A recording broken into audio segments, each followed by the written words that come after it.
Assalamualaikum dan salam sejahtera. Bersama aku lagi di JB Auto World Seri Manjung Perak.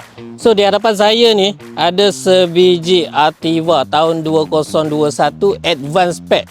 Advanced Spec yang paling tinggi untuk anda. Apa kelebihan Pro 2 Ativa?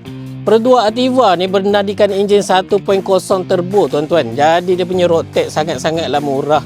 So kelebihan Pro 2 Ativa ni adalah dia bernadikan enjin 1.0 So road tax dia RM20 je. Dia 1.0 turbo. Pickup jangan risau. Dia pakai 1.0 turbo memang padu. Dalaman padu. Datang dengan function-function yang sangat menarik. Dia punya seat tu tentu-tentulah pakai leather seat. Kalau dah high spec punya version kan tentu-tentulah leather seat. So dia punya ruang dalaman memang function teruk lah. Memang padu teruk. Dia punya design pun memang dah cantik sangat-sangat tuan-tuan.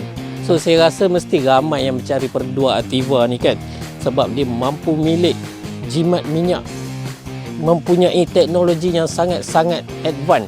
So kalau nak cepat-cepat, kereta ni kalau kata buat loan, kalau anda letak deposit 5,000, bulanan dalam 600 saja. Oh memang mantap. So jangan tunggu lagi. Kontak saya di nombor yang tertera di atas. Bye-bye.